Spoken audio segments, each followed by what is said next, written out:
recording thing. Oh, and Brian, Brian just came in. joined. I've got video issues, so it could be a while. Okay, well, you can hear us, and so Absolutely. that works. Yep.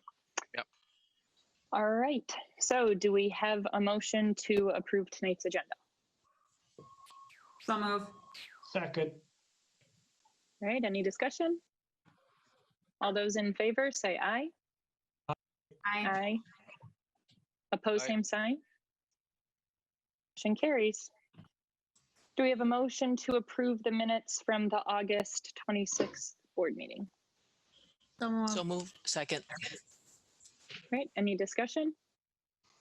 All right, all those in favor say aye. Aye. Aye. Opposed, same sign. All right, motion carries. All right, so recognition of visitors. Thank you to everyone who is watching this online or joining us on our call tonight. We do have lots of folks chimed in, which is great. And we're so happy to have you here and excited to hear from you later on. Like right now with our announcements and recognitions. There we go. So school board and community, we're up and running in school. And so we thought it would be a wonderful thing to recognize our awesome Hastings marching band. And so tonight I have Principal Mike Johnson here to help introduce the folks and talk a little bit about the significance of what happened a couple weeks ago in our awesome stadium, which was really cool to see. So with no further ado, I'll turn it over to Principal Johnson and the band director, staff, and students.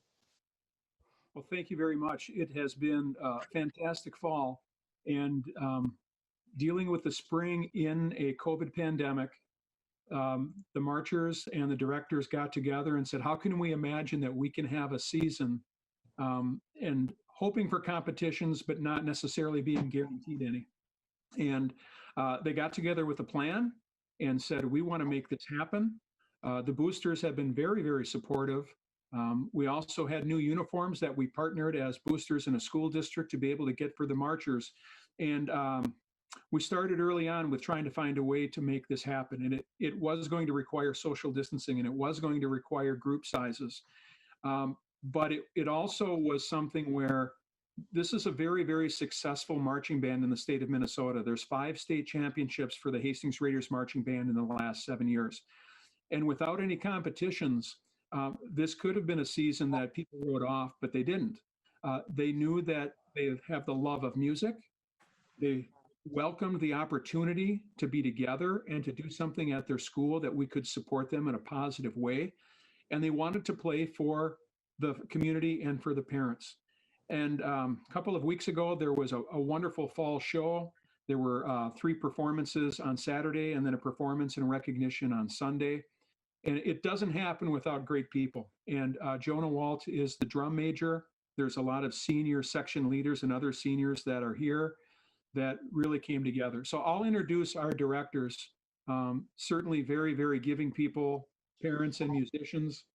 So I'll turn it over to Emily Chandler, Tom Wentzler, and Josh Wallstrom. Thank you, Mike. We're just thrilled that we were able to have a season happen, and we're so proud of the students into every single practice. Even without competitions, they acted like it was a competitive season. They put the drive, they put the initiative and their heart and their passion out every practice. So it was amazing. Mr. Wentzler, do you have any words you'd like to say? And then I'll introduce the seniors.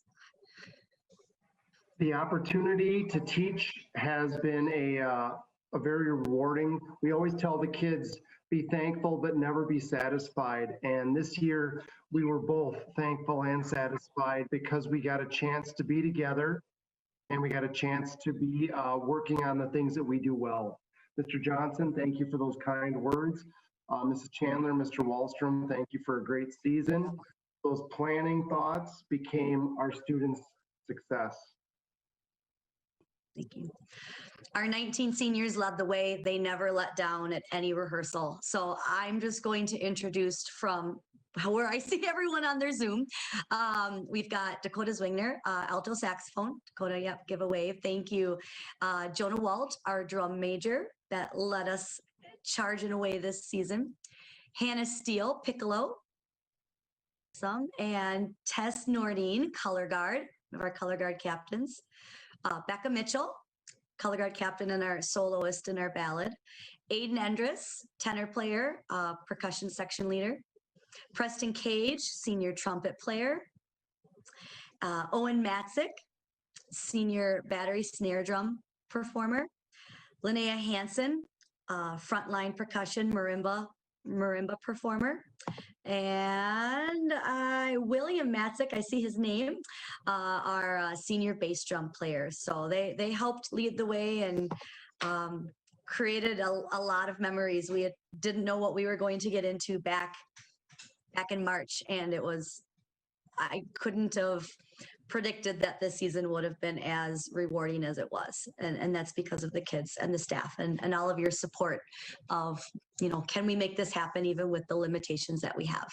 And it was awesome. So I think there is a video, a little clip that Becky wanted to share as well. So now it would be great if you're able to that over and share your screen.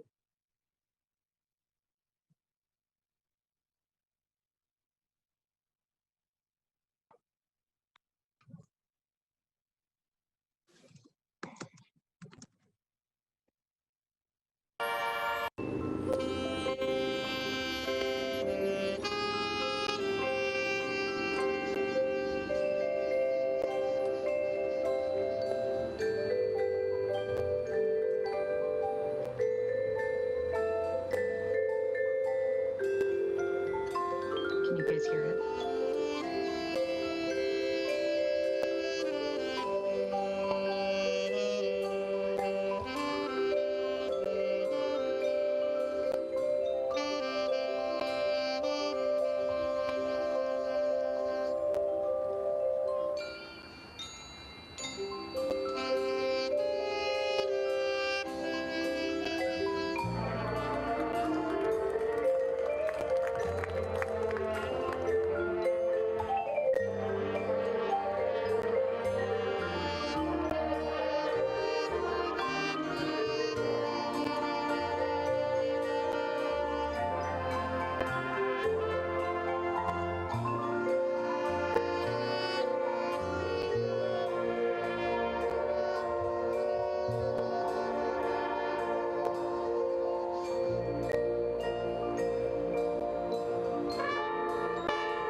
Awesome. So I appreciate and want to thank Hastings Community TV for recording 2 of our performances and being able to see that drone footage is unreal. It's amazing. So, and thank you to the school board for inviting us tonight to share in our good news and share in our wonderful season that we had this year.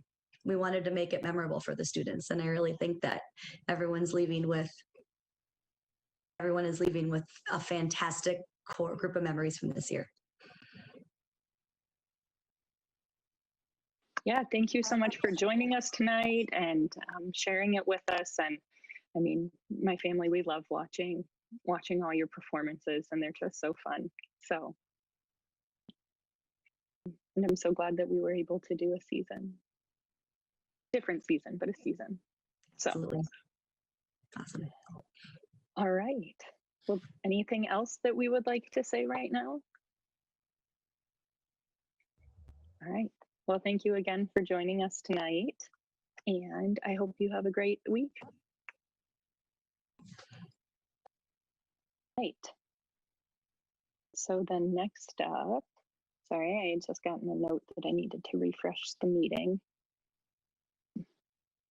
Are our items for discussion. So we have a first read for a policy headed forward, which is the sex non-discrimination policy, the Title IX policy.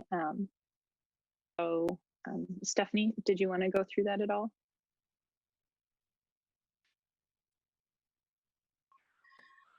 Sure, I can do that. It's gonna take me a minute. I'm traveling right now, so I only have my little computer. So the policy 522, the Title IX sex non-discrimination policy. We went through this as a committee and just kind of fine-lined certain things in here. And then Bob did send it to the attorney for review, and the red remarks on there are what they came back with. Did everybody get the opportunity to take a look at it? Were there any questions or comments or concerns about the Title IX policy and the procedures and what we're looking for? I'm sorry I had to step away to deal with a fan issue, but my only question was, there's substantive changes in this from the base document, and I'm just curious what the driver was on that. I know some federal legislation or federal direction has changed on Title IX, or if this is something different. Yeah, so from my understanding, we do have a policy, but this is a totally new one. So new wording, and this is based off of the model policy from MSBA. Sorry, I got to toggle back. Dr. McDowell, do you have any comments about that, about the changes that the law office had made?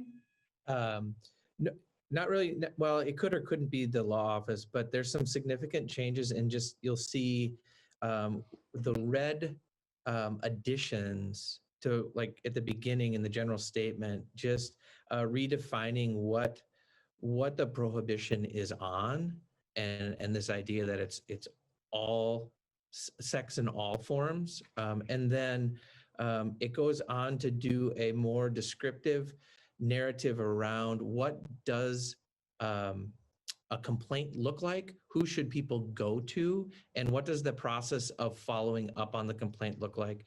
And then at the very end, you'll see, let's see, what section is that?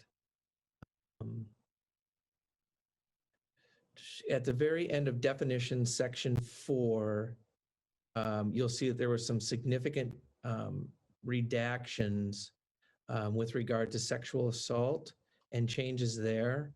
And then, like I was saying, just this idea that you have to have these different people in place. So you have to have Title IX personnel to include a coordinator, an investigator, decision maker, and then an appeals or arbitrator, and the district's required to set that up. And so this really does a, not a 180, but a more comprehensive description of what has to be in place based on the new legislation that came out. I don't know if that helps or confuses, but that's why all the change. Yeah, I think that helps. It's just unusual to me to see this substantial a change if it's based on an MSBA model policy. And so Right. that is the piece that caught my eye. I felt like it's very clarifying, and that's fine. I was just surprised by the amount of change. I agree, Lisa. It is based on, from the MSBA based model policy. Really, the biggest changes are adding in those definitions to provide that clarity, so that there's no questioning about what this policy covers. So that's the substantive changes to this policy. I was looking at it and wanted to make sure that, we started with the MSBA lines or policy, and then made sure it went through our legal area. And I'm comfortable with it, and I think we should move it on.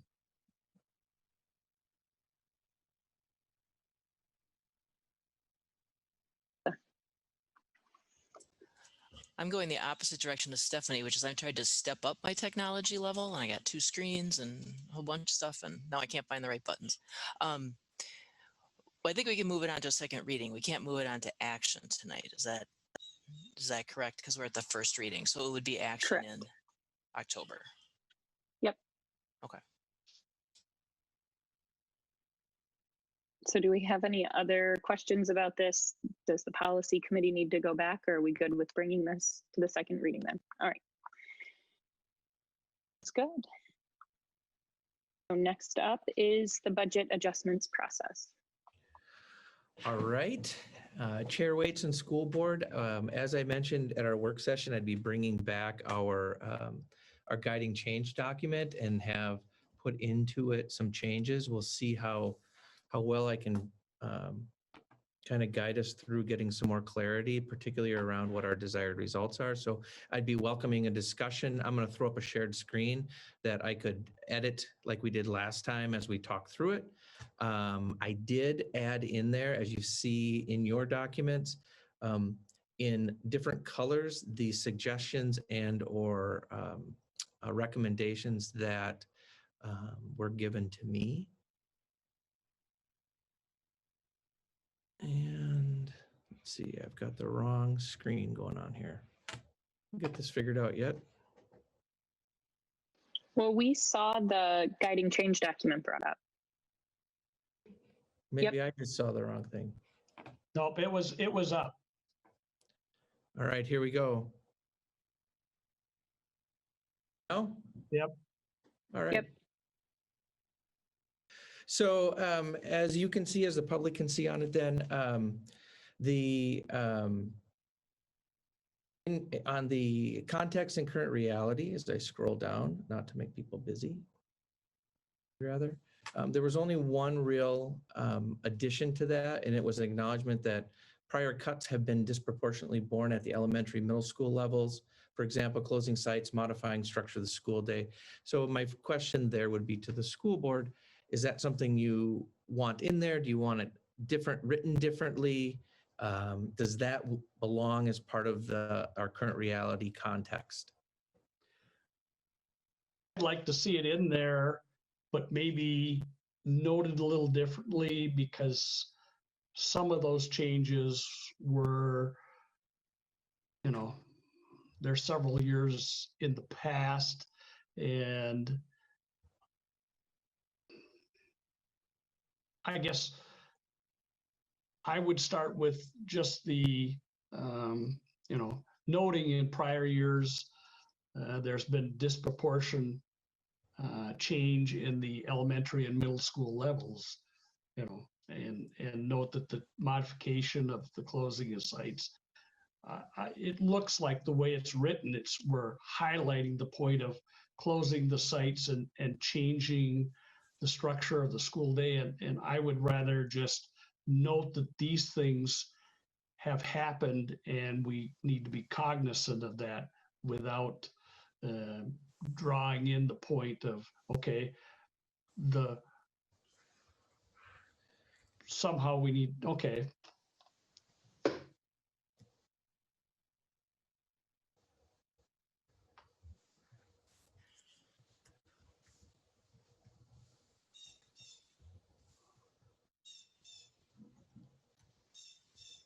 All right, does that capture that? Yeah, and then just wipe out the rest. To me, that's okay. That fits better. I would have, taken it and said, okay, these are issues that how it was done to correct a problem in the past. Prior years is fine.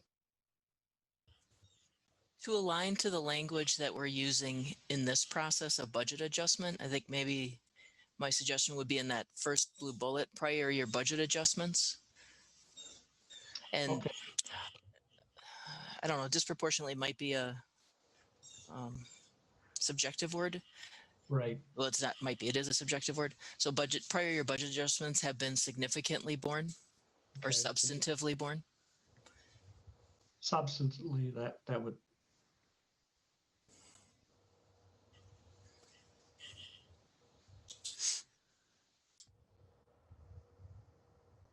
Any other thoughts on that one?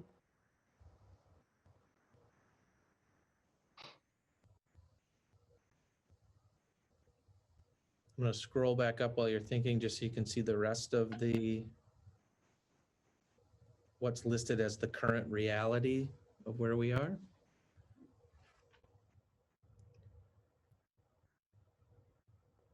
Okay, any other thoughts in current reality? Any other verbiage that we would look at changing?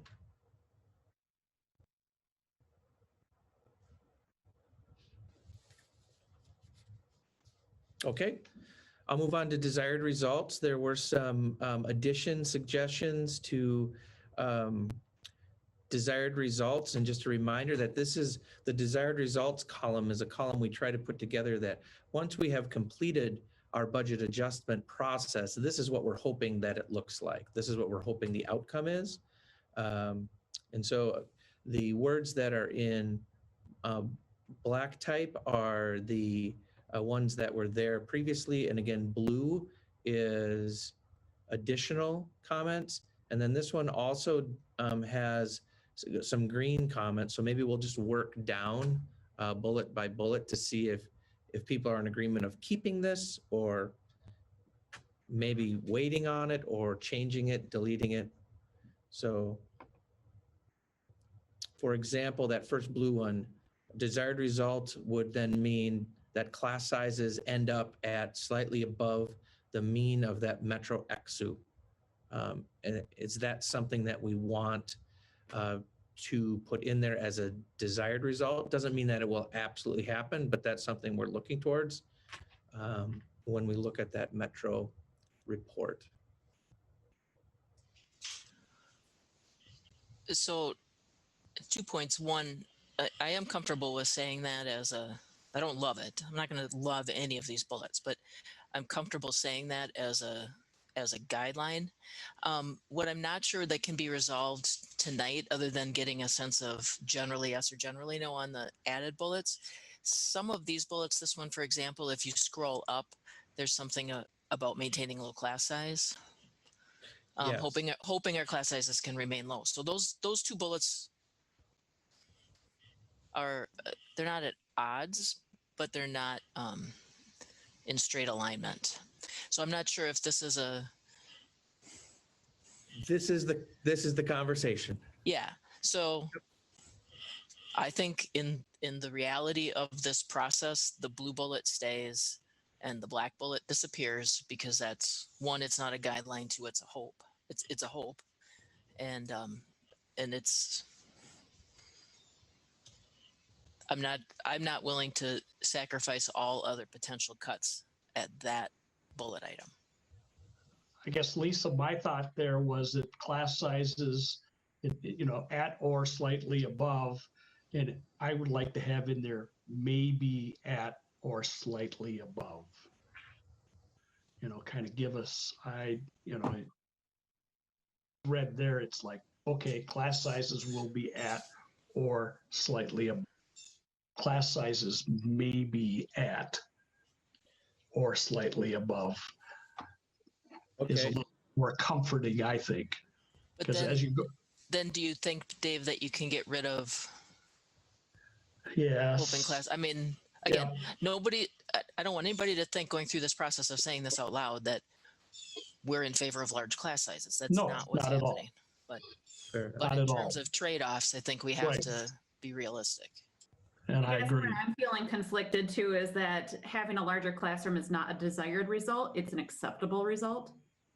But I think if we, just clarifying that it's not, this is not, well, none of this is really what we really, really want, but it's Right. acceptable results, so. Right. What if to rotate it so that it's more of a desired result, it says something like class sizes would not exceed the mean or slightly above the regional metro SQ. So like we desire that it does not exceed that number. I guess I'd go with desire. So as much fun as it is to do document editing in a group, I think the hard question at hand, because we can wordsmith the bejesus Right. out of that bullet, is, are we willing to remove? Do we acknowledge that we have to remove, hoping that class sizes can remain low? Because then we can wordsmith the next bullet all we want. Then we got to get into the bullet after that about program elimination. When we have don't eliminate programs, this is about resolving the conflict, not about, I think, not about wordsmithing. Yep, fair enough. And it will continue to be a draft at this point. So, I mean, if we can get through this. I like that we have the program elimination is understandable for programs with low enrollments. And I like that we are saying the class sizes are slightly above or at or like desired amounts. I don't want to say that our elementary classes are going to go to this and this, and we're going to keep our programs that have really low numbers we're going to keep those class sizes either. So I kind of wanted that, can we intertwine it somehow? Or, we don't want to see our elementary class, I don't know how to word it properly, but somehow we'll evaluate programs with very low enrollment, but also try and maintain class sizes at a desired or, around the mean or something like that. So are you thinking, Becky, that, leave in that hoping that our class sizes remain low? I just don't want it to say that, because want all the class sizes above or slightly above mean, but then I don't want it to say that, then we're going to keep, I don't know. I'm thinking as, if we're going to keep a class that has, in the high school for an elective program, but then we're going to say that, the possibility that the elementary classes are going to go up 5 students a class. I don't want that to kind of come across. When I'm seeing this, that it says class sizes, it could be all of them, that's what I'm. And Metro SQ does have class sizes all the way up through every level. So I hope, I hope that helps. But I do think your point is important, which is, as I hear it, is we have to say something about class sizes and say something about programs. Exactly.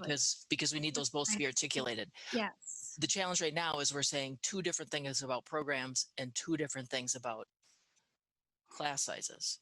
And I think we need to eliminate the black statements about program elimination and class size. But I agree with you, Becky, keeping that bracket of those things together, because we are going to have to look at them in comparison to each other. Anyone So that I would propose striking those 2 black ones for a draft purpose. I mean, they don't have to be gone forever, but for the next draft, that those get lined through. Yeah, I would agree with Lisa. I'll accept that. there. And are you referring to this one, Lisa? The one above it.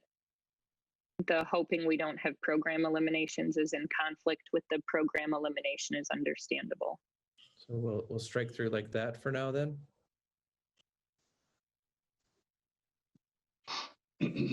Okay. Do we want to move on to, and like we said before, we can wordsmith those 2 blue ones. Do we want to move on to the high school graduation bullet point?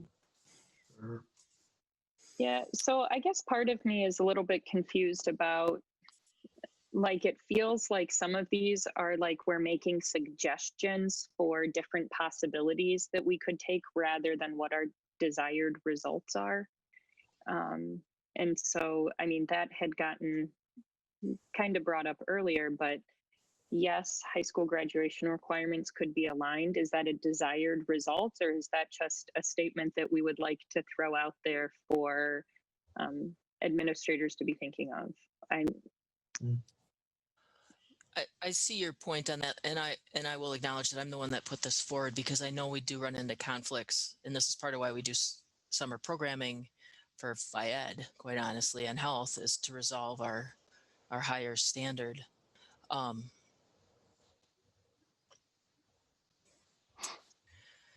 And I will and this say, is after just me reading, trying to understand the document. No, I know, and I will say I had drafted a couple comments, and then I read Dr. McDowell's comments when he sent them out and sort of refined, and I was like, wow, okay, I'm too far in the weeds.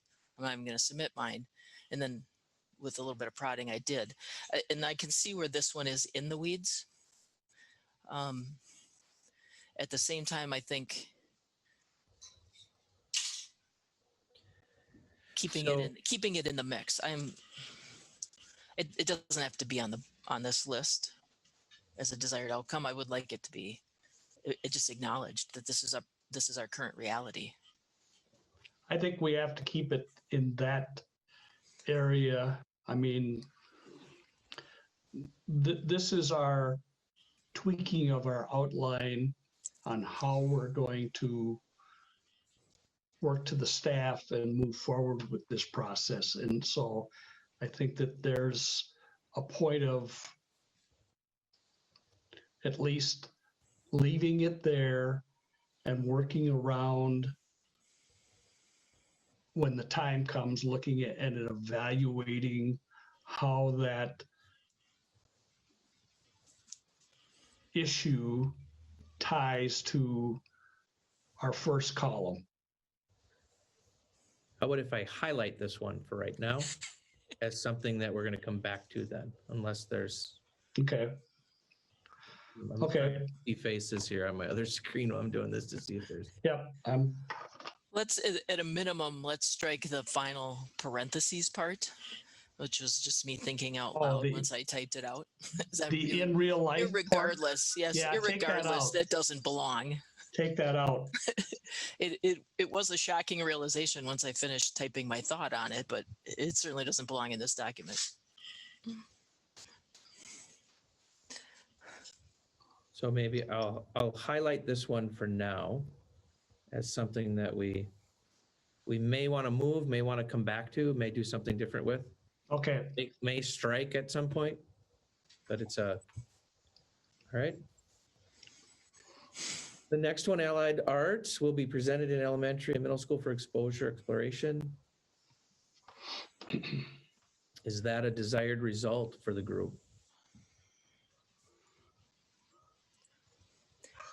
I saw this bullet working in concert with one of the black bullets. Once I read it, to me, it sort of speaks to the protecting our fine arts program. And I saw it as a refinement of that, or maybe an explanation. But so I think those are somehow related bullets. Looking at this one? Yeah. Aligning with this one. Yeah. You want me to move it up to that one? Can we tweak them together? That's what I mean. I can move them together. Yeah, move them together, and then some super smart administrative person, I'm looking at you, Dr. McDowell, will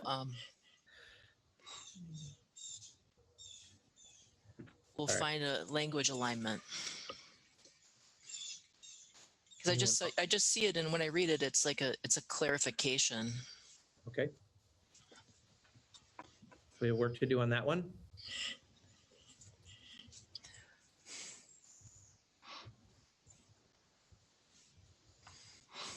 Okay.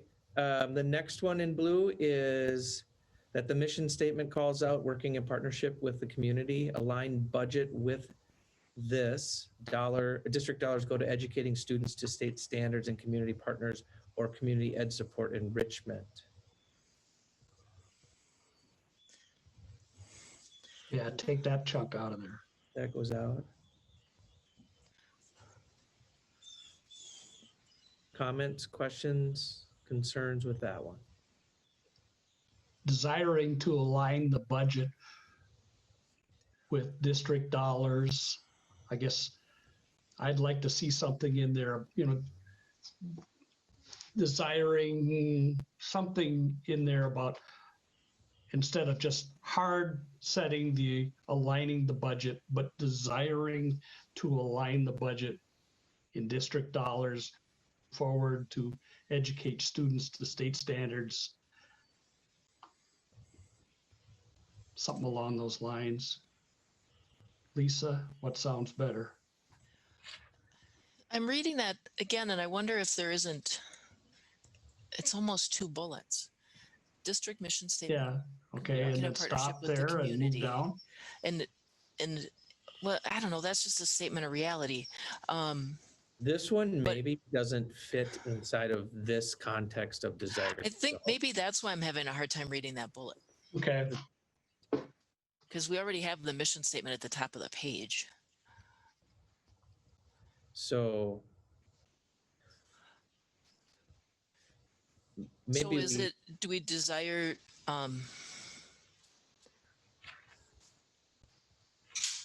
evident partnerships with community okay, partners? That's bad wordsmithing. We're going to use partnership and partners in the same sentence.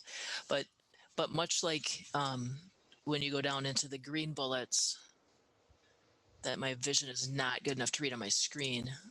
yeah, the green You talk is, about is you talk hard to about read. that like mental health programming is overtly overtly recognizable. So maybe community partners, work with community partners is overtly recognizable. So block that right I don't there. know. anyone else have any suggestions, comments on that one? I'm thinking at this point, this part gets highlighted. Yep, Try to figure something out with it. Yeah.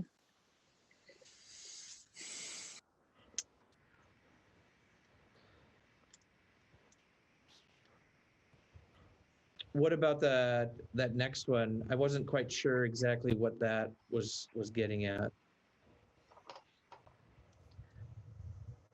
that's Lisa's, right? It was, and what I was trying to get at, and I obviously was not obviously now. I was getting tired when I wrote that. I think it was trying to link something. I was trying to link a passing thought back to the recognition that just last year we as a board chose to add over $1 million in special services support. And some of that's in mental health services. Some of that was in direct student services. It was different places. But I'm trying to, I don't know. I think I was just restating that when I started to think about the scope of the changes. As I look at it now, it doesn't need to be there, but that's where my thinking came from. It came from, we put this all in there. We need to look at it closely again, But should I that, don't know that it needs its own bullet. It's definitely a how-to. Looking at Yeah, it. but I think part of this comes back to what we had talked about as we made some of those additions, which is the strategic, like specifically with mental health, is there a way that we can make these costs sustainable with strategic choices, or what can we be doing long term, like with student mental health and things like that? And I know that's not going to get us $1 million, but how do we? And that was a question we had months ago, right? Is that what does this look like long term? So. Right, and it was a question that we asked when the ads were made, and there was no answer given. Right, I mean, there wasn't a here's the trade-off. People didn't come forward with the trade-off, so now we're in the trade-off discussion, as Scott pointed out at our last meeting. And so again, it's definitely I would feel comfortable with it coming off as a person who emailed it in, because I do think it's a how-to. But I think your point is right at the heart of it, Kelsey, which is the sustainable mental health support. We still have to do our we have to achieve state standards of educational practice. And we'd made the ad. We don't know if that was the right size ad. We don't know that that was a sustainable ad, but so I want us to acknowledge or recognize that there's not a fence around that work that was done last year. It's not that it all needs to be eliminated. I think it needs to be evaluated for sort of on the same scale. can we say So- something about partnering to provide special services? I don't know. Well, I mean maybe we could. That's not quite the point I was trying to make with this, in that it really was.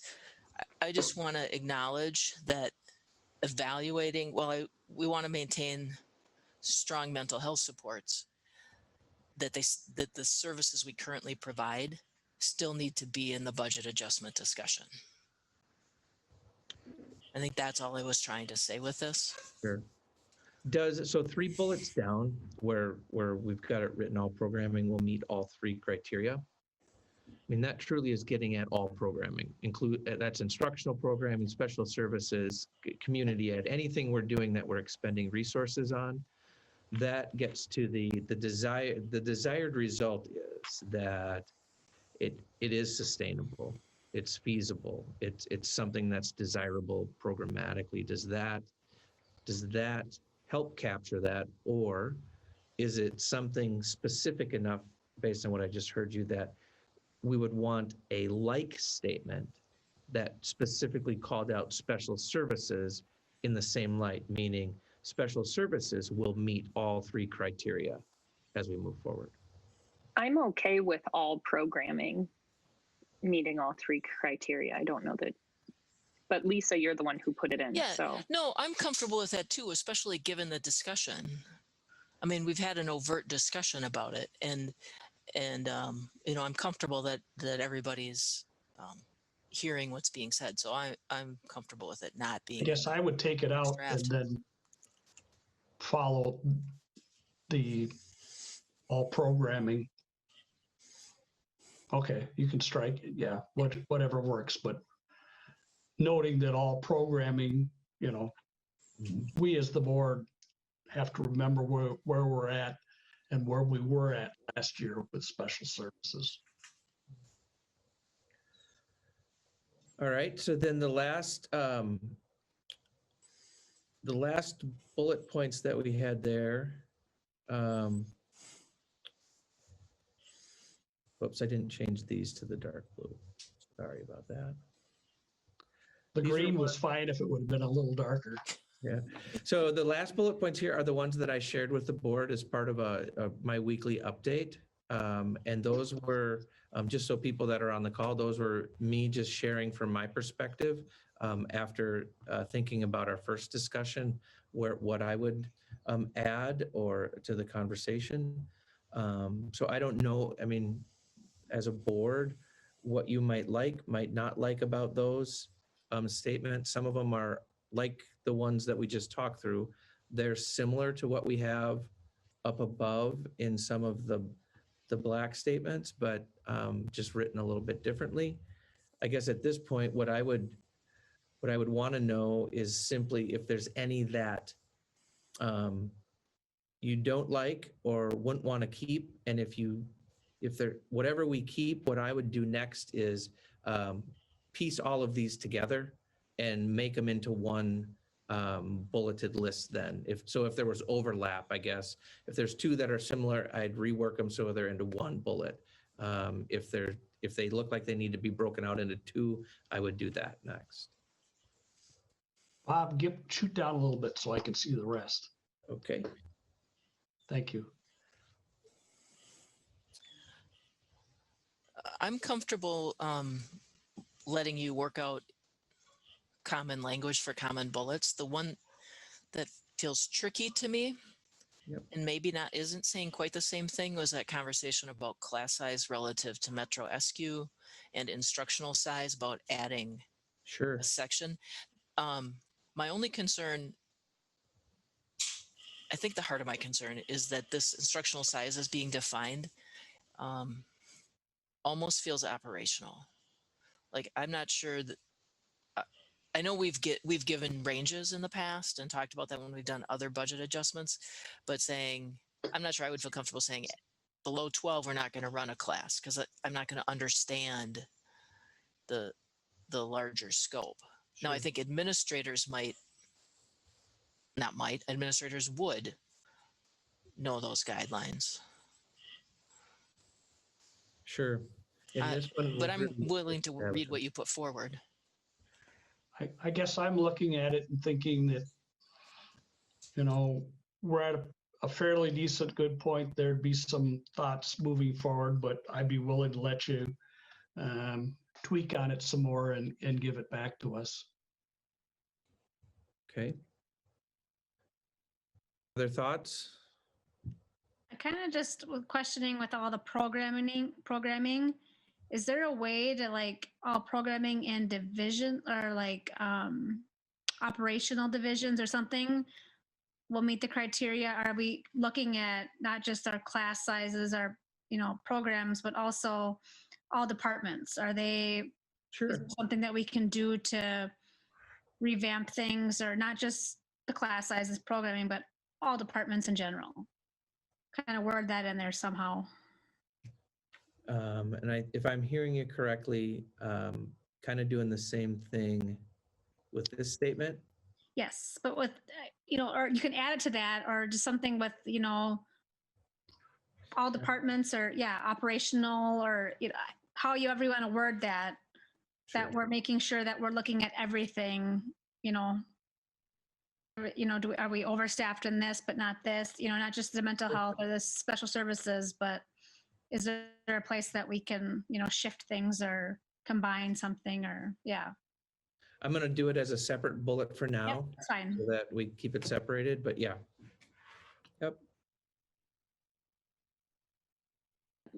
One of my only other thoughts is with the defining the specific program numbers, that I just wonder if having something very specific can cause us issues with some of the other bullets, such as, putting equity and things first. So if our cutoff is 12 and there's 11 students signed up for, one class that they had done at the high school was creating an all female section of some of the like shop classes. And that ended up getting more gender balance in who was taking the courses. And so kind of having these numbers guided by that overall vision of like the goal that we have with the class sizes. And so that would be my only concern with putting like a very strict number.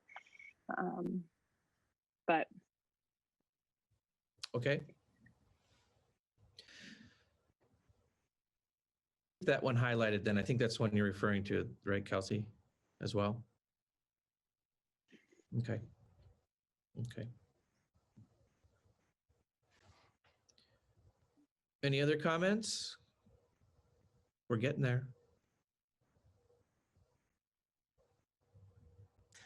Do you feel, I appreciate the positive feedback. Is this starting to look more like a sandbox in your estimation? Yeah, I think so. I think, right, it's a work in progress, particularly for a board, to really your head around, what is the desired result?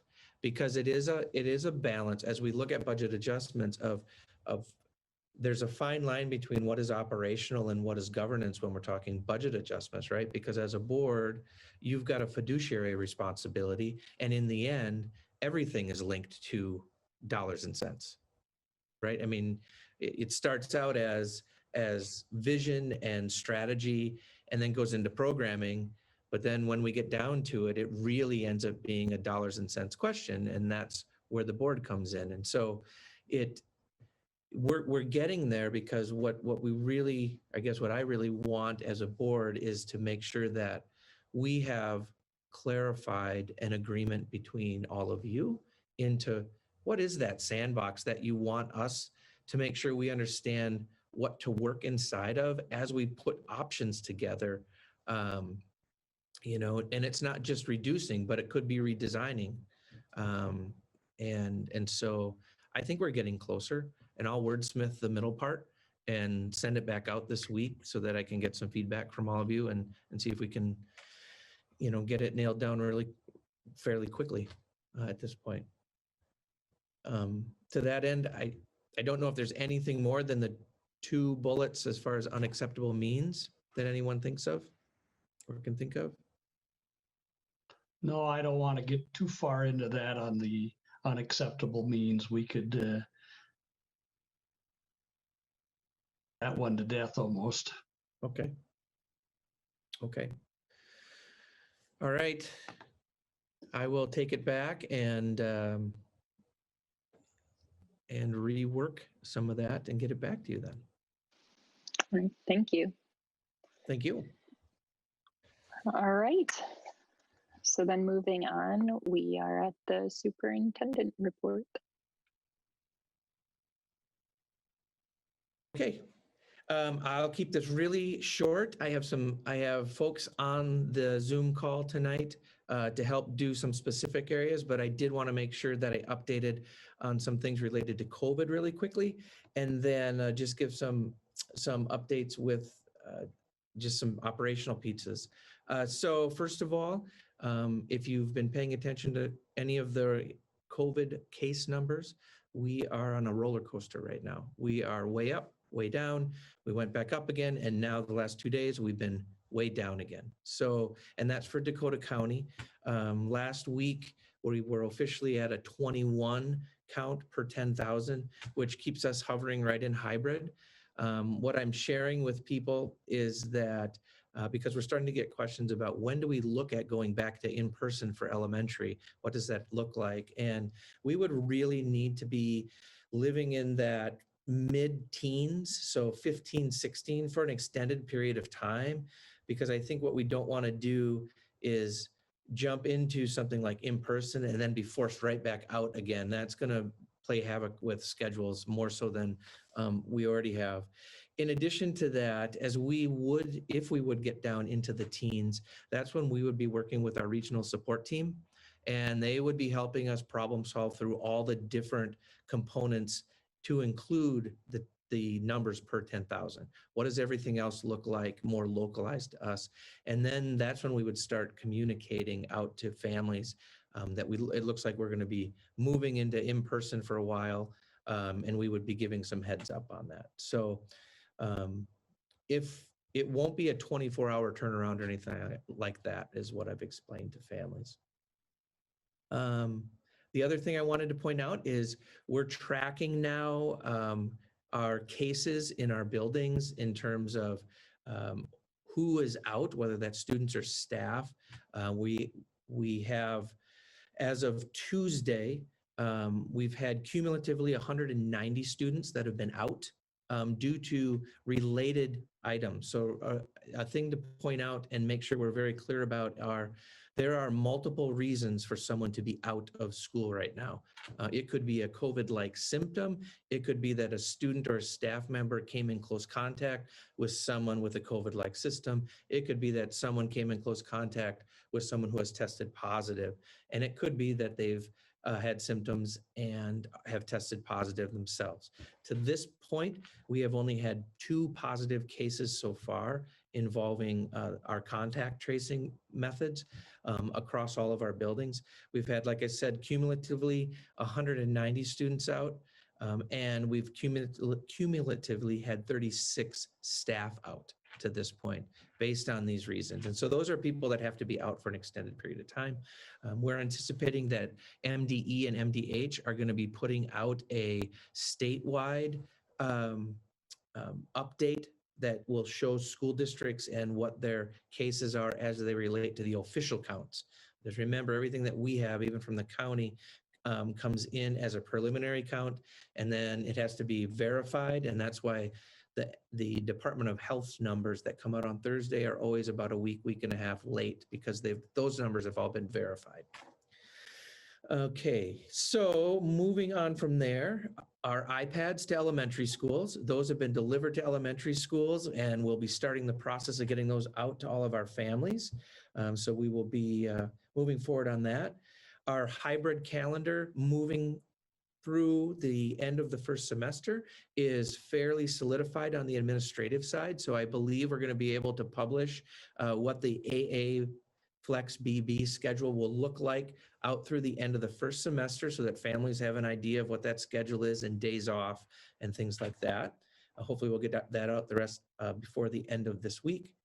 And then just an update on our Hastings Online Academy. So these are the students that have chosen to go online full-time, is at 708 students. 238 of those are elementary students. 244 are middle school students, and 226 are high school students. And again, those are students that have chosen to go online full-time. And lastly, for those who haven't been in the loop on sports, the Minnesota State High School League approved on Monday that football and volleyball will have a modified fall season. The schedules have been getting finalized and should be out later this week. It looks right now that it will be about a 6-week season. I haven't seen anything with regard to what post-conference regular season play will look like yet. And I'm assuming that'll come out here in the next few days as well. There's going to be some very strict guidelines around fans at the games. For example, we believe that there'll be a maximum of 250 people at a football game because it's outside, and most likely there won't be any visitors or fans able to come into a volleyball match because it's indoors. So there's lots of precautions that are being put into place. The Minnesota State High School League is finalizing all of the requirements yet this week. But just so people are aware, we'll be back up and running with pretty much all of our high school sports now. With that, if there aren't any questions, I will turn it over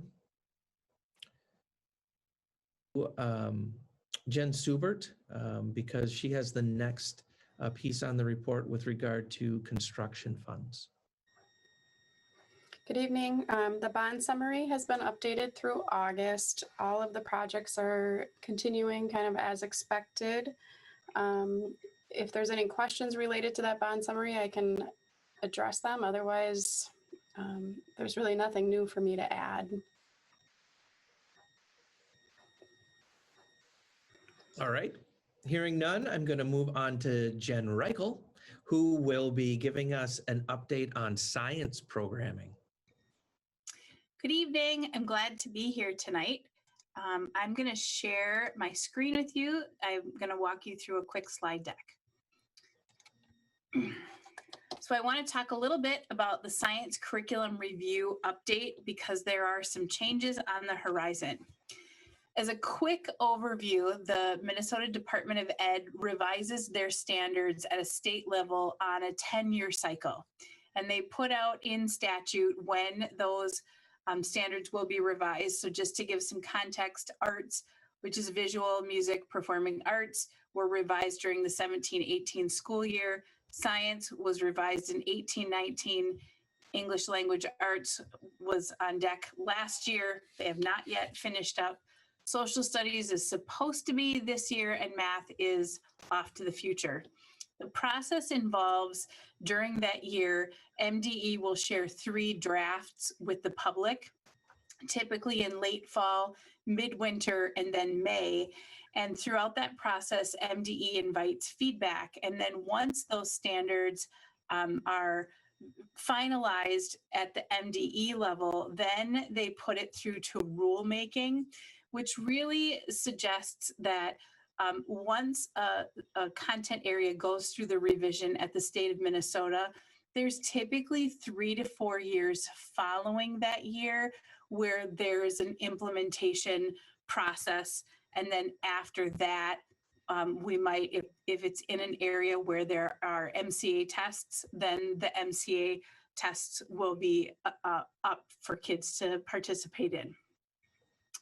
So when we talk about science review, it was atypical in that there were pretty significant shifts to the standards. Typically, they refine and they look at what's not working, what do we want to tweak or change, and it doesn't require a whole lot of significant instructional change to classrooms in systems. Science, however, is shifting from an old model and really taking on some of those practices that are shared by the national science standards. And those 3 shifts really are about the instructional pedagogy. So all of the standards now are going to be based on what they're aligning with in the 3 dimensions: the science and engineering practices, cross-cutting concepts, which are an example would be patterns, where we can see patterns not only in life science, but physical science and earth science. So that thread that helps kids see how science is interrelated rather than specific disciplinary areas. And then we want to make sure that we continue to touch on those disciplinary core ideas. Because they are making the change to those three dimensions, there's a realignment of which topics are being addressed at which grade levels. And because of that, there's going to be a change in the scope and sequence of courses, which is where, you know, when the boots hit the ground, if you will, where we're going to see publicly the biggest shifts. So currently, our scope and sequence of courses in 6th grade, our kiddos are in physical science. Then they move to life science in 7th grade. 8th grade, they go to earth science. 9th grade, we go for the high school version of physical science. 10th grade is biology, which is really, you know, the high school version of life science. And then students can choose between chemistry or physics. In our district, many of our students do both. They will do chemistry at 11 and then physics in 12th. With the change in the standards, they are really shifting a new scope and sequence. And so the 6th grade standards will be earth science standards. 7th grade will remain life science. And then they've added physical science in 8th grade, thinking that the students understand those concepts a little bit better as they mature. And then we put earth science in 9th grade, keep biology at 10th grade, and then again, chemistry and or physics in those 11th and 12th grade years. So like I said, pretty significant shifts. So MDE has offered a number of different transition pathways, if you will, of how we can make this change and reduce that replication of content for kids. And so if you travel down any particular color diagonal, that's following a cohort of students. And so if you take a look, let's say at these purple kiddos, they would do what they typically do this year, which is the 09, the previous version of the life standards. Then next year they would do earth. And then the year after that, they would do physical with a little bit of earth, and then we would move to life. If you take a look at the blue line, you know, you're going to see some repetition of content from earth to earth, and then, you know, moving into physical. And so as our science team met, they really grappled with what kind of implementation timeline might we like to do, knowing that in 23-24 is when we currently anticipate that we'll have to have full implementation. Like I shared on the previous slide, we're still in rulemaking, so we don't know that deadline, but our science contact from the state has suggested that they're really advocating for a 5-year implementation timeline and looking to push out those MCAs until the 23-24 school year. So our team met and they came up with this as what they'd like to do. So this year, we're making a change, and our 6th graders are going to participate in some earth science content. So the benefit of this is that our 6th grade teachers who have not been inducted into that earth science content have the availability of their 8th grade partners to learn that content. And at the same time, they're not shifting the standards to include those 3 dimensions. Having the content familiar this year, then next year they'll make the change to the new standards. So then they will have a foundation of understanding of earth science, but then we'll shift to those 3 dimensions. We look at implementing life in the 23-24 school year, physical science in that same year, and then waiting until 23-24 to implement earth and biology. So the good thing about that is that as we walk through a journey of any particular student, they will not have years of back-to-back content. The challenge is that this year, our 6th grade students and our 8th grade students might be accessing similar resources in tying to earth science standards, Our sixth grade teachers, however, are really looking at what is age appropriate. And so they won't be walking through the same course. They will be walking through similar content though. So I'm here tonight to really share with you, here's what we're doing and why we're doing it. So currently our sixth and eighth graders may interact with similar texts. Like I said, content and tasks will be adjusted for age appropriate interaction. We're going to be ahead of the curve as it relates to MCAs.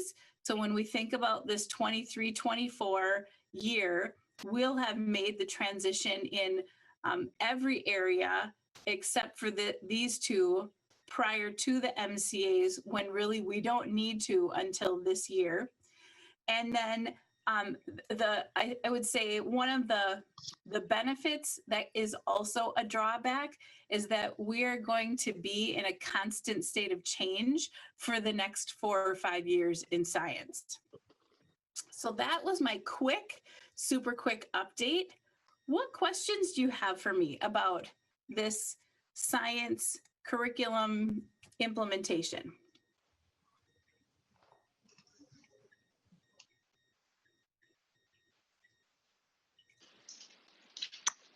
Does anyone have any questions? No, as always, I mean, I always think you do a great job, Jen, and working with the teachers to come up with a plan that works for our district. So I have a broader curriculum reviews question, and I appreciated the initial slide that gave us the cycle of all the categories. My question is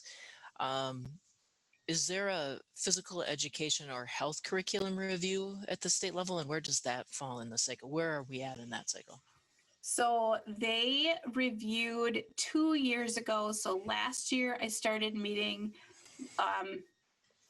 it was last year. So last year I met with the team and we started working through those shifts, and I don't think we have an implementation timeline, and it looks different for some of those areas that aren't tied to an MCA, because that implementation timeline is so connected to when the next iteration of the MCA comes out.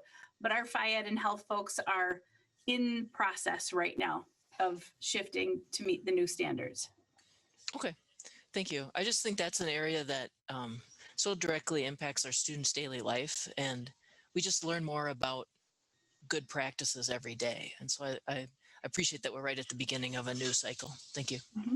Yep. Great. Any other questions or comments for Jen? All right. Thanks for your time tonight. Thank you, Jen. So then next up, we have Gabe Moreno with us here tonight. There's Gabe.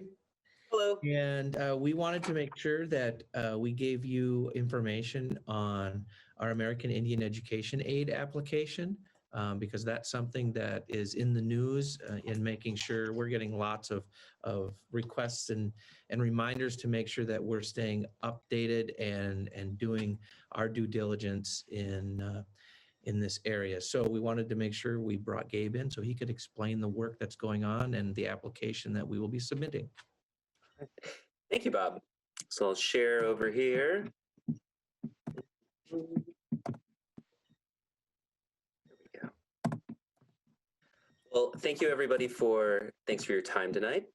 Pleasure to be speaking with the board. This is a summary of our Indian Education Program Plan, which is essentially the same as our aid application. So brief overview. Because we have more than 10 American Indian students in our district, we have an American Indian Parent Advisory Council. They're meeting about 6 times this year. And we are following a timeline of October 1st of submitting our plan to the Department of Education, following up before March 1st with a resolution of compliance. And again, June 1st, continuing our programming. So we're in this first stage, and I want to let you know a little bit about our plan. It is tied to World's Best Workforce, those goal areas being kindergarten readiness, third grade reading, closing the achievement gap, college and career readiness, and high school graduation. So the plan itself and the aid application is structured out to effectively meet these 5 categories. How we have attempted to meet the needs of American Indian students and use this funding purposefully has been through our Books with Native Peoples and Cultures. There's a particular emphasis in getting text on Native Americans, authored by Native Americans, as well as, and so that would be part of our books. So we've worked at getting additions into libraries and also classroom sets. For sure, at our K through 6 level, I believe last year included purchases K through 8. We also support preschool scholarships. Oh, I apologize. I should point out the numbers behind these bullet points correlate with the categories where we included funding for strategies of closing kindergarten readiness, third grade reading, etc. goals. Artifact trunks have been something that the Parent Advisory Committee has been excited to support. The notion with artifact trunks is definitely creating tangible opportunities for student learning. And this year, I should note, consideration in the aid application is that we do need a plan for in-distance, hybrid, and distance learning. So we are thinking about ways we can continue to use the investment in artifact trunks, and some modules are being developed for Seesaw and hopefully for Schoology as well, so that should we move to distance learning or should we stay in a hybrid scenario, that we're going to be able to use these resources. The books and the trunks come together in some professional development days. We had a team of staff come in last year and spend time reviewing, interacting with artifacts, and aligning that to their curriculum. And we imagine doing that again this year. An area we also continue to fund is guest speakers. So that would be when there is an opportunity for a consultant or for a Native elder who has their own, who is self-employed and has their own business, to partner with us for opportunities. Last year, we invested some of that money into a joint effort with some neighboring districts, where we funded some elders who came into some drum and dance classes that our families had the opportunity to participate in. We also then meet and obligated to meet as a committee. This year at our September meeting, we had 6 parents and 1 student attend, which was a really robust roster for us. I felt very good about that. And at those evenings, we do have some culturally appropriate and relevant materials, both as a community building opportunity, but also as a way of furthering our knowledge of culture. Also part of this funding then, so I am 1 to 5, and an emphasis for me this year is on an increased presence in our elementary schools and a goal of connecting with all American Indian education students.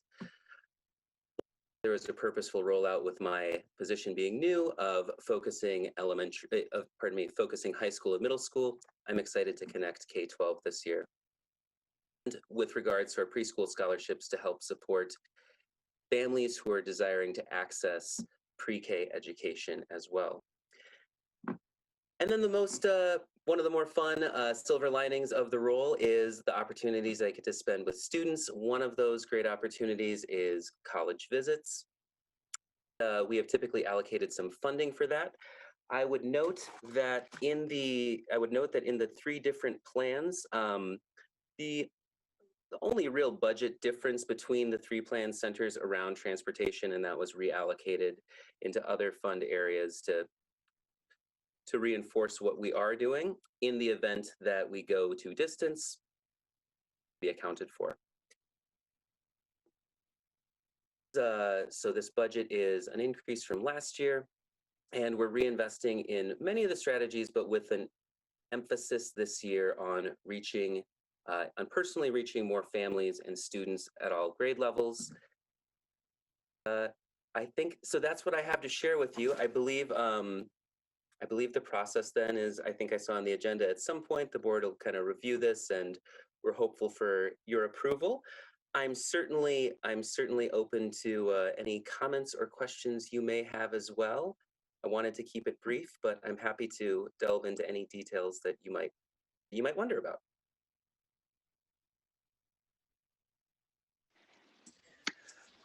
Lisa? For Yeah, thank you. For clarification, Gabe, the application aid is right around $45,000. As I read it, that was an attachment in board book, just a titch under. Mhm. Is that a fully state funded program? Do we have a matching component of that? So the aid application is based off of our enrollment of American Indian students. And so with the matching component, are you asking, does the, I'm just asking, so if is the entirety of the budget for this plan $45,000, and it's coming from that state aid, or do we have a district component to these specific items as well? Sure, great question.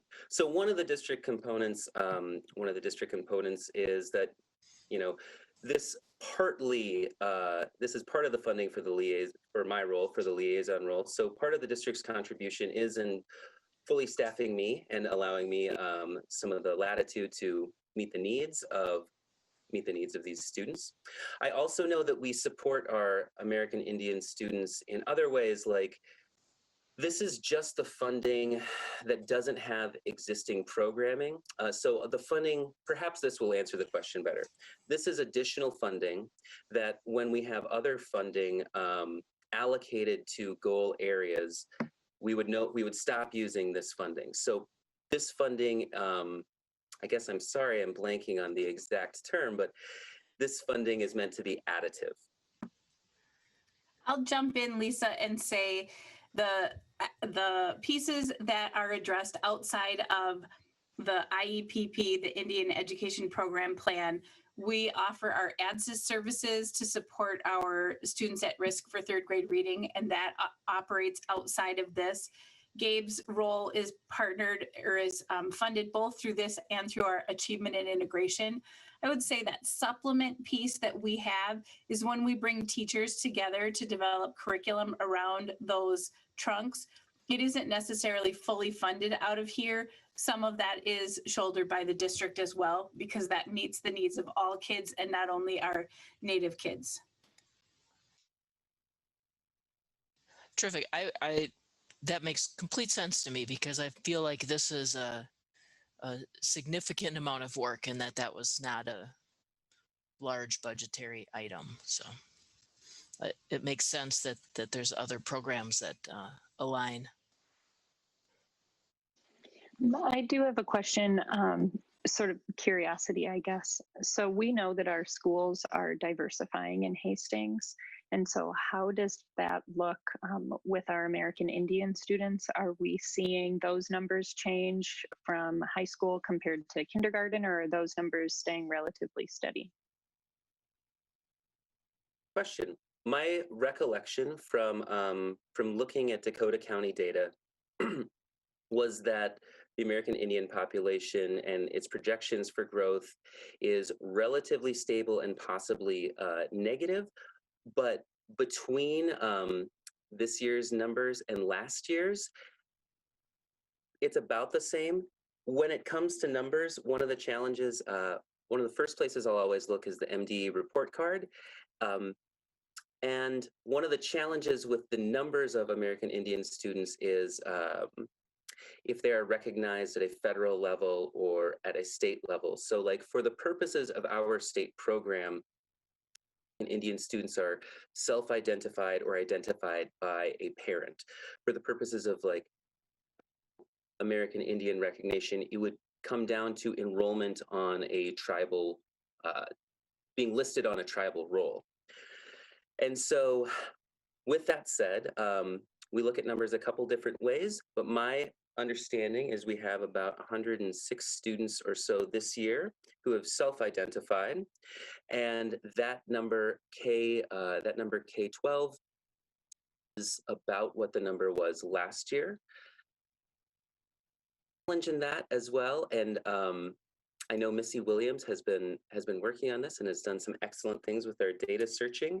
A challenge in that is that historically in some data sources, when an individual put down than one racial category, even if it were per se Dakota and Ojibwe, two separate groups. It was categorized as 2 or more. And so answer, Kelsey, is, pardon me, Chairperson Waits, the answer really is about the same. However, the number looks different depending on who you're asking what the number is. Complicated answer, which is basically how this usually goes. So Yeah, thank you very much. Yeah. Yeah, I was just curious. I was just glancing over at the Minnesota report card, and well, Gabe gave the number of 190 district-wide. From the state of Minnesota's perspective, it's 27 or something like that, and that's a different. And 2 or more races is a different line, but that really comes down to that federal and state designation category, which certainly looks like it eliminates a lot of people, or it excludes a lot of people. And add, Lisa, I would say that a point of emphasis with my connections this year is also in connecting with American Indian families so they can consent to our program, which was which is something we keep up with and we do every year, try and make sure that every person who is new has a chance to consent and opt into that. And so I'm hopeful to have a number from my own personal outreach that I can share as well in the near future. Thank you. Thank you. Yeah, thank you very much. All right. Does anyone else have any questions or comments? All right, I'm not seeing any. All right. So thank you again. So then next up, thanks, Gabe. We have Jen Reichel and Megan Miller. We wanted to give a report on how we're meeting the needs of our students who are in the process of needing intervention, how we're supporting kids through this time, all the way up through our students who qualify for special education. And so I'll have Jen and Megan give you that information.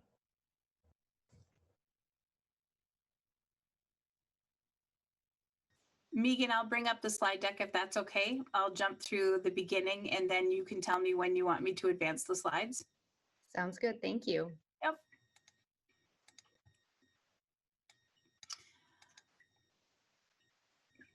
So we wanted to begin with kind of a big overview and then narrow in toward that special education or students needed the most robust amount of support. So our topics tonight really are how we address the needs of all of our students, and then we'll shift to how we address the needs of some of our students who are needing a little bit more support, and then really digging into how do we address the needs of the few students who have even more needs than that. So when we look at all of our students at the elementary level, because we've talked about, we have our core curriculum. Math focuses on the development of number sense, and we use the Bridges resource. Our language arts is a reading, writing, and phonics based program that's really leaning into the balanced literacy approach. We have McCullough implemented second step social emotional learning last year, and Pinecrest and Kennedy are this year adding it to their repertoire for kids. We have social studies content that's really built through teacher expertise. Science, I've already talked about, we're kind of a work in progress and those shifts. And then we offer all of our kids art, music, and physical education. And really the model at the elementary is that we're differentiating instruction and pulling small groups where needed in the classroom with no additional support when we think about all kids. We also have some enhancements to our curriculum. We operate much like the rest of the district does in offering Hastings Reads. I think some of you know about that program. It's a community-wide piece, and we have folks on staff who help us with that. And then morning meeting is part of our social emotional, but really about that relationship building. When we think about the middle school level, again, core curriculum is really focused on that differentiated instruction, small group and engagement strategies. Hastings Reads is part of our middle school as well. Our social emotional learning at the middle school level, there's a strong partnership with our special ed department. The middle school focuses on PBIS, positive behavior intervention system, and uses their advisory as a time to teach and practice those expectations. And then our counselors do a bullying presentation. There's a signs of suicide survey for our 7th graders and a Say Something initiative at our 8th graders. Again, these are for all students at the middle school. As far as engagement and belonging, there's a focus on that through advisories that during the day piece, and then outside of the day, clubs and organizations, fine arts and athletics, or some of those are in the day. And then the supports, which really belong at the next level, our reading and math lab are something that some of our students have access to. And then at the high school, and we have 2 pages for the high school, our core curriculum really focuses on that college and career readiness. We do have some differentiated instruction through small groups. There are some courses that are arranged by ability level, and then those engagement strategies are part of the day-to-day work that we do that are available to all students. At the high school, we also participate in Hastings Reads.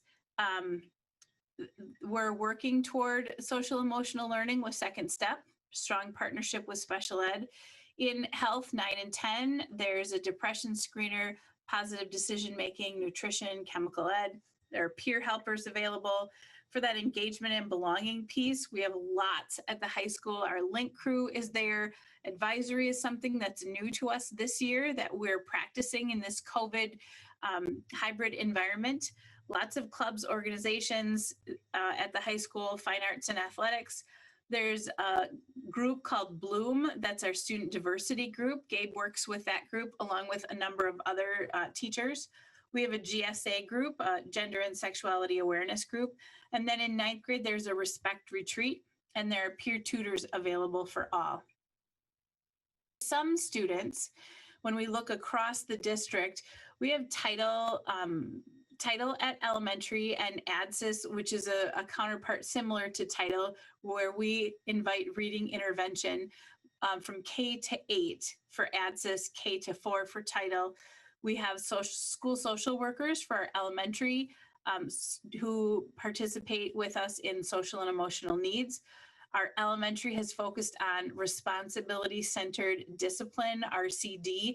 You've heard about that training that our teachers participated in 2 opportunities, 2 full days of professional development last year. And RCD is really about supporting students to be responsible for their actions. In 9th grade, we offer a Raider Study Center, the AVID elective that you all have so strongly supported as we've moved into there. Our AVID elective exists in 9, 10, 11, and 12 this year. And we offer in both our middle schools and high schools a number of support groups, including, but not limited to, our grief and loss group, depression and anxiety, chemical concerns and social skills. And then we lean into community in the schools for, again, for some of our students who need a little bit more than what they get in the built for all traditional curriculum and programming. Now, I'm going to turn it over to Megan. You just let me know when you want me to shift slides. All right, thank you. Thank you, everyone. Well, we do have supports that are also supporting a smaller percentage of our students.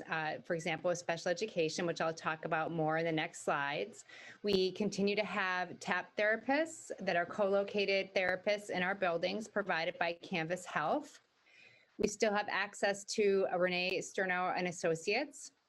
And we have mental health case management, Melissa Schill at the high school, which are some are consistent with years past, and some are changes, such as Melissa moving into her position at the high school. Next slide, please. With the changes to our learning model, we've had to make some changes with how we are delivering services to our students who are receiving special services in our district. And as we've made these decisions, we have had some guiding principles that we have really focused on as we're making those decisions. And I really like to talk about the golden thread of special services. And whenever we're making decisions, we want to make sure that we are looking at students' evaluations, comprehensive evaluations that are identifying needs a student has. They're linked to that plan that show the goals, the services. We're also looking at the adaptations, modifications, additional supports a student needs, and making sure that all of our decisions are in line with that golden thread of service for students.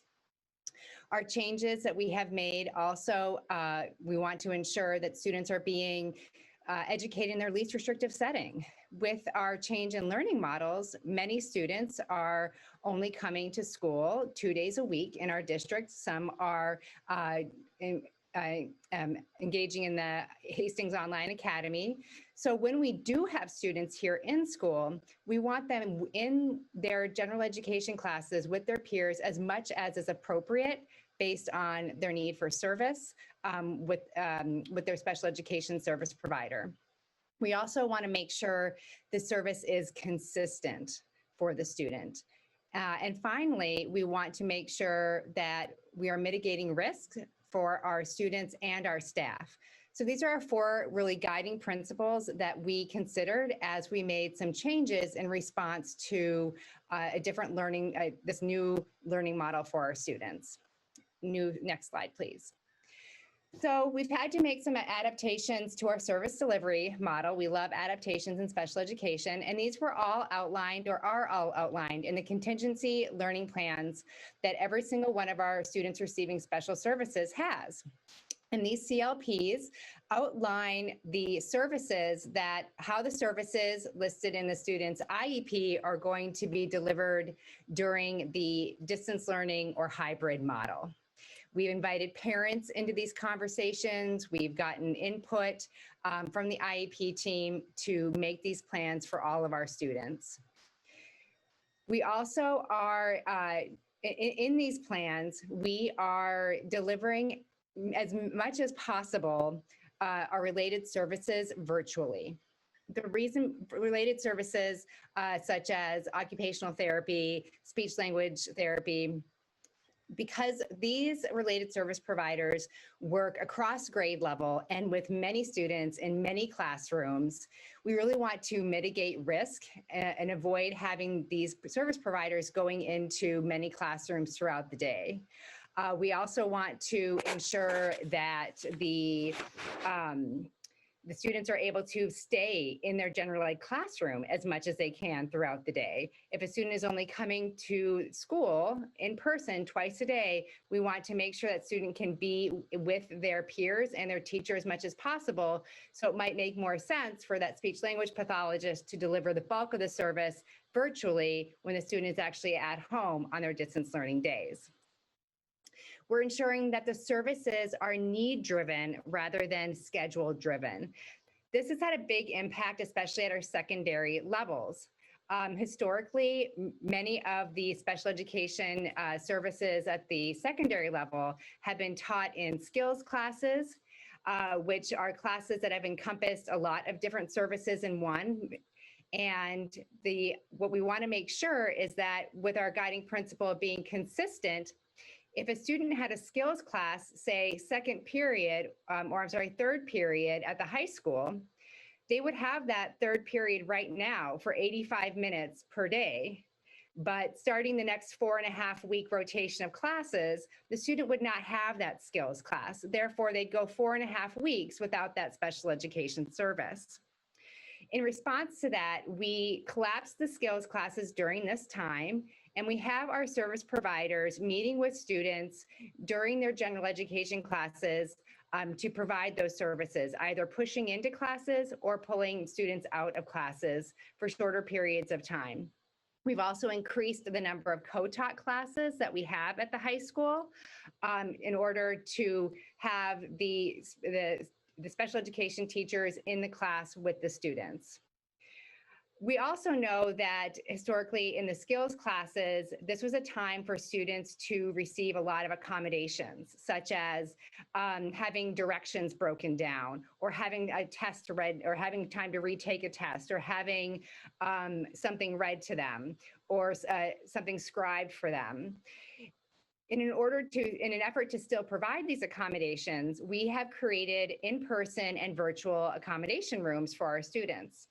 So at the middle school and the high school, there are in-person accommodation rooms that students can ask for a pass to go to. So if at the end of class, they are needing a quieter area to work, if they're needing more individual support to complete something, they can access that accommodations room. We also have a absolutely fabulous virtual accommodations room that is being staffed by 5 of our wonderful PSAs. And students K through 12 can access this room via a Zoom link that was sent out to all families of students receiving special services. And so students can access this virtual accommodations room if they're at home and they are in need of support. Once again, they're overwhelmed by an assignment. They need help breaking down the instructions. They don't quite understand what they need to do. So maybe the PSA will help work through context clues to help them understand what they need to do. And so that is open to all of our students K-12. Next slide, please. We've also, I also want to highlight our English learners. Our English learner staff are working very hard. We were allocated another 0.5 FTE to support our ELs at the secondary level.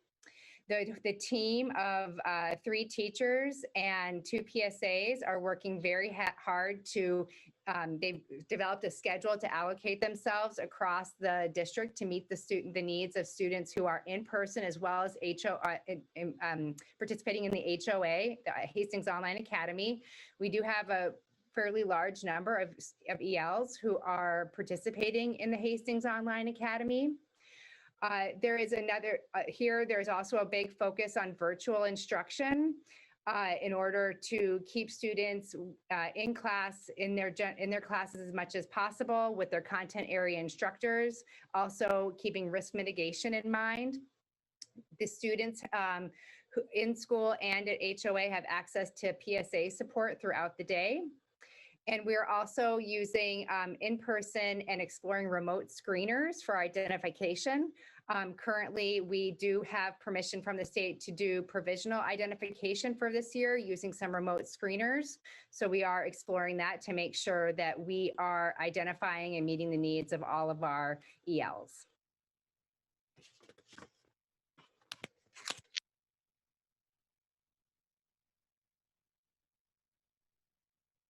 And Missy put together another piece for us that highlights, again, how we're meeting the needs of students through our technology access. So as you likely know, we have shifted very quickly to a one-to-one with student devices in order to make this hybrid work. Chromebooks were distributed to all enrolled students in grades 5 through 12.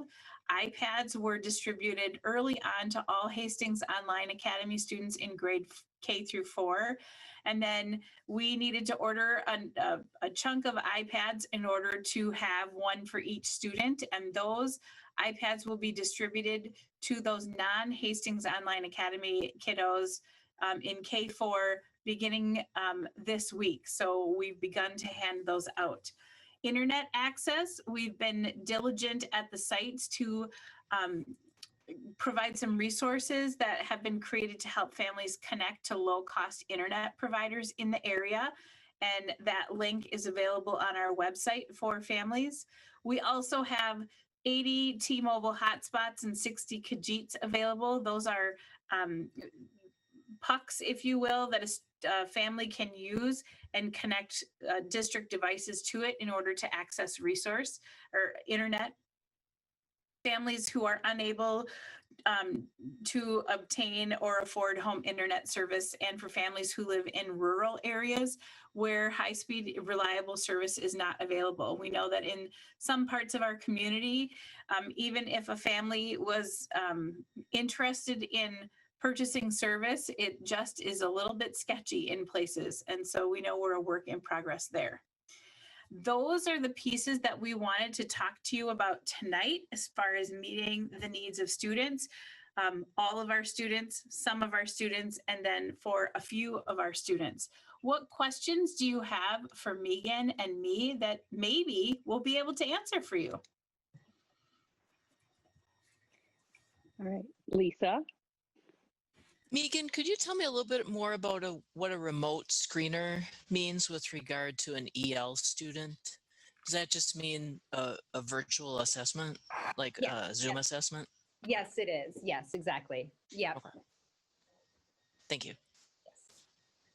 On the same topic of EL students, I know that some of the feedback I had gotten in the spring was that it was really difficult because parents couldn't necessarily understand what's been going on. And so now that, I mean, we've been putting our district communications out in multiple languages, and are we starting to see, you know, a good response to that? How are parents doing right now with this online learning when they're not really able to help their kids, you know, from home if they're not understanding it? And what is that looking like right now? Well, I did meet with the EL staff just yesterday, and I think that expressing that there is still some struggle with communication and making sure that students are able to, or parents are able to understand what is expected of their students. The EL staff are just going above and beyond to reach out to families and reach out to students to make sure they know their schedule, they know when they're supposed to be on Zooms, really talking with them about how they can help students build that independence so that they know when they need to be Zooming into classes or meeting with their HOA instructor, helping them, you know, set their timer or their alarm on their phone, and just helping them build that, teaching them the skills to help them build that independence so that they can work on that. And that's more at the secondary level.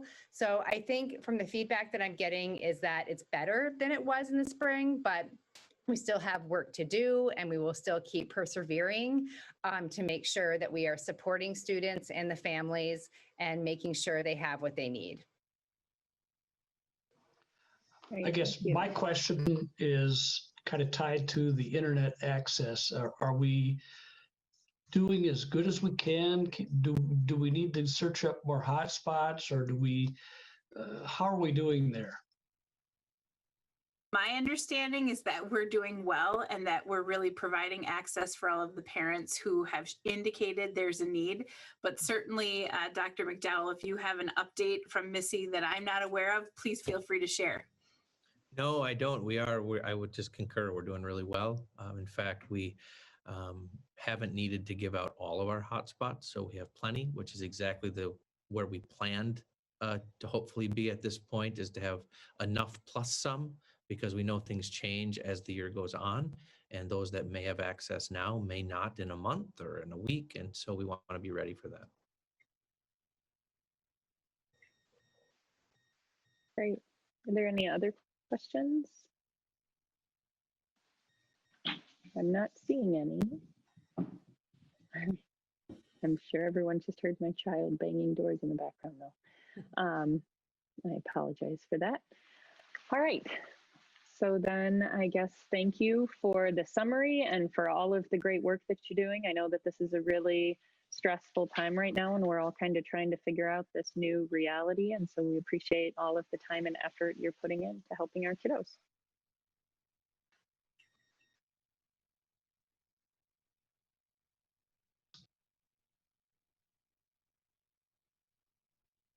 Going to move on to the school board committee reports, beginning with policy committee. Right, I'm just pulling it up.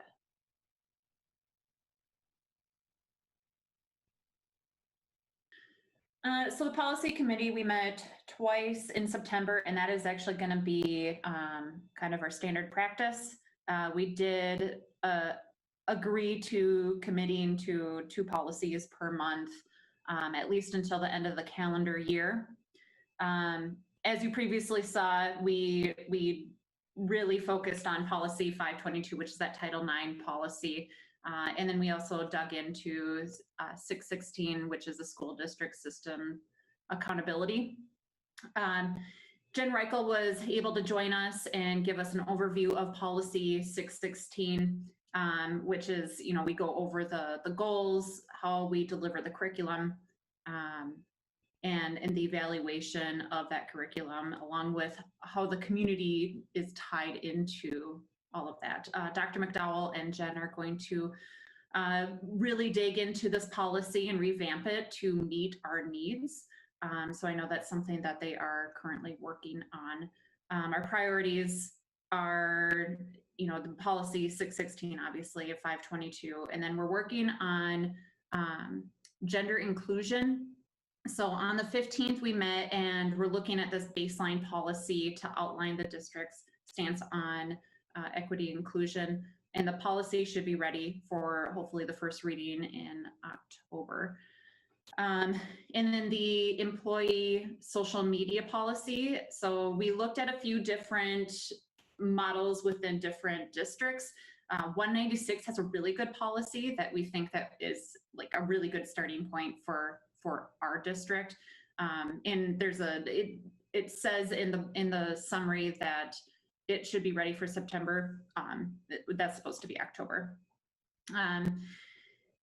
We're also working on, obviously, 506, policy 506, which is the discipline policy. And that is going to be like a collaborative effort type policy to get input from administration and teachers to look at further reviewing 806, which I'm trying to remember offhand. Oh, the crisis management policy. And then the school visitor policy, which is the 903A.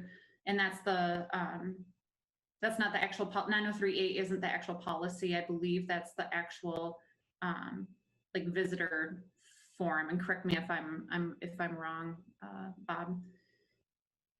I'm working on a suicide prevention policy, which is really hard to find. I've yet to find a policy within Minnesota. There's a lot of things that are being done within Minnesota as far as suicide prevention, but no actual models of actual policies that I've been able to find. So I'm digging into that.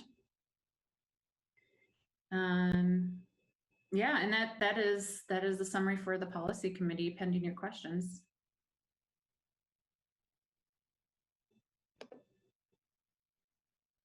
Oh, all right. Do we have any questions? I don't know why I can't get out of full screen mode here. So everyone just. I'm not seeing any questions. Thank you, Stephanie. So we will move on to the facilities committee.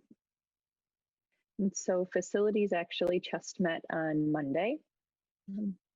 And one of our first items up for discussion was the costs related to COVID and looking at our HVAC systems. So as we had mentioned in the previous board meeting, we've changed filters and upgraded them to as high as we can without sacrificing or without restricting the airflow. And so it was really finding this balance between, the biggest filters we can get, but still allowing that air to move. And then we've made other adjustments such as the fan motors. We've heard from a number of teachers and staff members regarding the CPOD at the high school, which seems to kind of have some difficulty, flakes out every once in a while.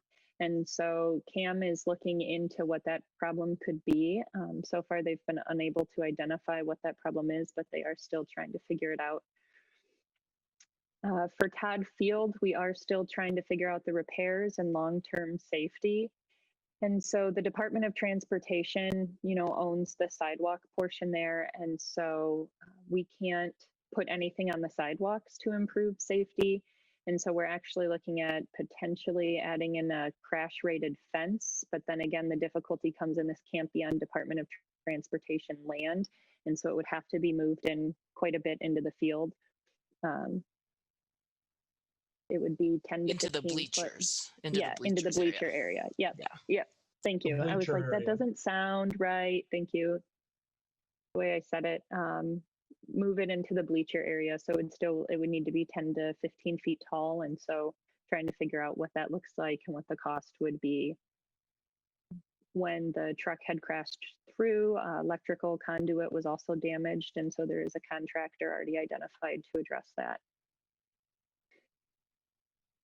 We started looking at kind of an update on the bond projects that had been identified by the task force and what was upcoming. And we're actually going to go back and look at this next month. We've asked for the data sheet to be adjusted into a more clear format. And it was a little difficult to kind of read and make sense of it. And so we'll be coming back to that, looking at what can be used with the long-term facility maintenance dollars versus the bond dollars. Long-term facility maintenance currently has $3.9 million in that fund. And so how can we best use that money on projects now so that, the cost of those projects doesn't increase throughout time? So how can we make the best use of those dollars? Lastly, we discussed our technology dollars. And so this is something that we'll talk about more as a board.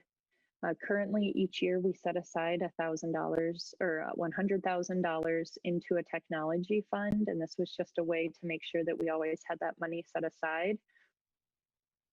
We discussed potentially recapturing this money as we talk about budget adjustments, because we do have bond dollars that we can use on technology. And so is there something we can use now in this short term as we figure out this adjustment? We do already have about $1 million set aside from this $100,000 set aside. So we do also have some funds there. And so, for example, some more of the technology bits is we discussed using bond dollars to upgrade the lights at the elementary and high school level to LEDs. And this would use bond dollars to make that improvement, but then that would save the district money each year on energy costs. It's not necessarily a lot of money. For example, Kennedy, the initial cost would be about $23,000, and we would see an average savings of around $5,000 a year. So it is a piece that adds up. We cannot use long-term facility maintenance dollars for upgrades like this. So that is important to note. And then we'll also be doing an all-inclusive energy assessment in the near future to determine if there's any other ways that we can find kind of energy savings. So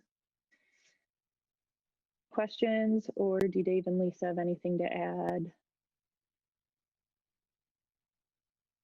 I think that pretty well covered it. Right.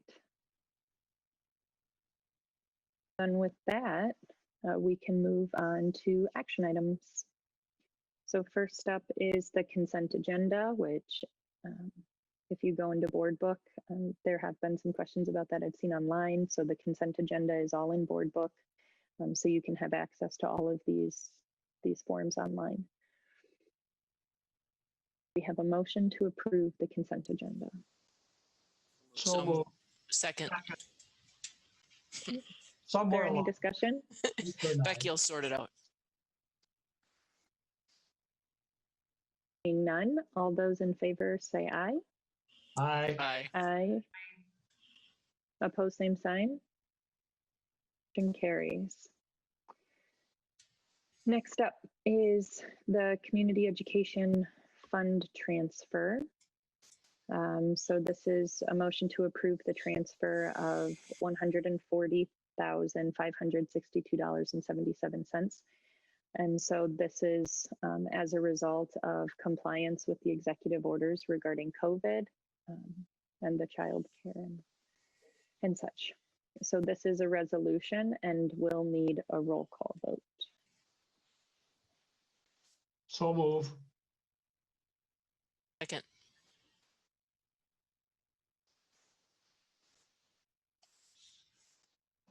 Sorry, I'm getting there. Mm-hmm. It looks like you're traveling in pretty luxurious circumstances there, Steph. That's pretty high-end concrete block behind you. Well, Camp Ripley, only the best. Sorry. It was Dave that made the motion, right? And yeah, Lisa. Yeah. Thank you. Got distracted. Well, I'm glad to see our tax dollars aren't going over. Yep. All right. They're nice and shiny and clean too. introduce the following resolution and move for its adoption. For the resolution 2020-1, we'll go into the reading here. Whereas the Board of Education of the Hastings Public Schools recognizes its responsibility under their declaration of a peacetime emergency to provide free childcare to the families of Tier 1 emergency workers as described in Governor Walz's Executive Order 20-02 and 20-19. Furthermore, ISD 200 has chosen to honor the Governor's recommendation to provide childcare to the families of Tier 2 emergency workers, including all district employees. Whereas the Board of Education recognizes that the regular community education staff is uniquely qualified to provide this service to children in the age range of 3 to 12 years old. Whereas Executive Order 20-19 provides unique flexibility to the Board of Education to transfer operating funds from certain programs that are not already assigned to or encumbered by staff salary and benefits to provide childcare to eligible children during the school day. Whereas ISD 200 intended to support the retention of regular community education employees for the long-term benefit of the community for which it serves. Now therefore be it resolved, the Board of Education intends to formally approve a transfer on June 24, 2020 from the General Fund, Fund 01, to the Community Education Fund, Fund 04, in the amount equivalent to 50% of the actual losses incurred in Fund 04 as a result of their compliance with Executive Order 20-02 and 20-19. Lisa Hedin seconded this motion, and voting in favor of the resolution, we will do a roll call. Becky Beisel? Yes. Brian Davis? Yes. Dave Pemble? Yes. Lisa Hedin? Yes. Stephanie Malm? Yes. And Kelsey Waits? Yes. Excellent. Right, thank you. Now we have approval of the collective bargaining agreement for our food service workers. So do we have a motion to approve? So moved. Second. Is there any discussion? Okay. All those in favor of approving the food service master contract, say aye. Aye. Aye. Aye. Aye. Opposed, same sign. Right, motion carries. Next up is a motion to approve the proposed maximum levy limitations and certification of the 2019 payable 2020 levy. So move. Second. This, you know what, this will be a roll call vote as well. So.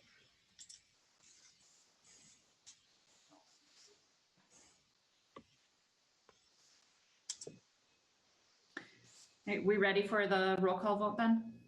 Okay. Yes. Becky Beisel? Yes. Brian Davis? Yes. Lisa Hedin? Yes. Dave Pemble? Yes. Stephanie Malm? Yes. And Kelsey Waits? Yes. All righty, so that takes us to the end of our action items. So all that's left is future meetings. So we have a board work session on October 7th, and then 2 policy committee meetings, one on the 13th and one on the 20th. And then we have we have one next week. Yeah, did we end up, we moved it from the 29th to the 30th. The 30th. It's on the website.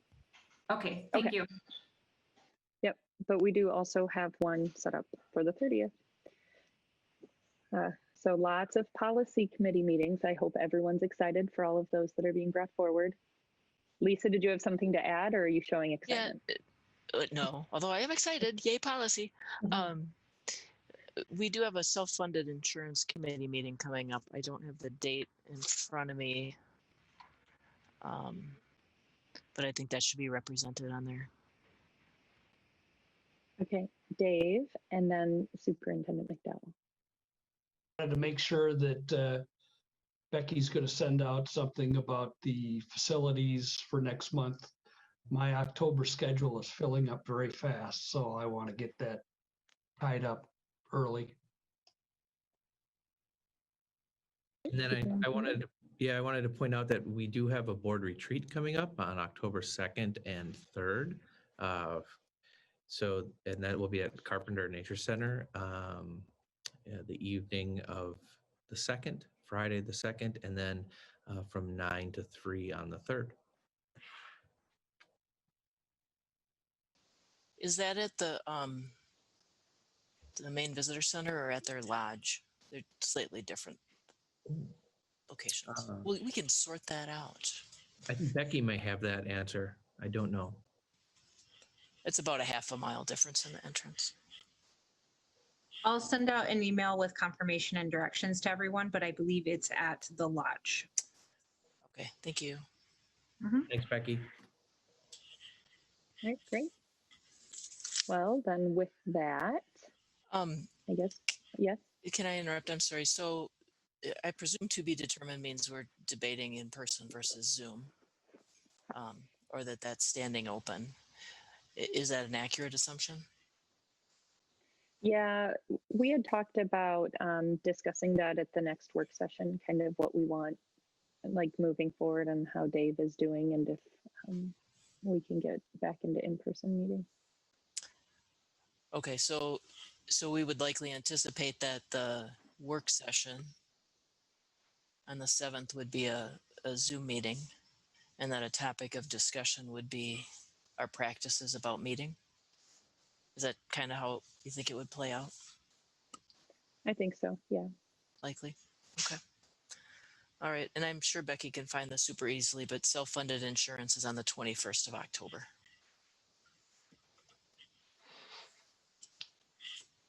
She put it down 3:30. Do I need to refresh? I'm not refreshing my meeting. Okay. It's probably on No, there now. that already. was Jen. Jen sent a message in the chat. Oh, it's in chat. She's faster than me. I barely found it, much less typed it anywhere. All right, any other questions? All right, do we have a motion to adjourn? So moved. Oh, sorry, Dave. So moved, or second, whichever we need. Whichever, however. Hey, Steph, just give me the second and give Dave the first. He can go first. Oh. From you, Brian. I'm there from you, man. There you go. Stop by sometime. I'd like to. All those in favor, say aye. Aye. Aye. Aye. All right, motion adjourned. Take care, everybody. Good night. Well. Be well.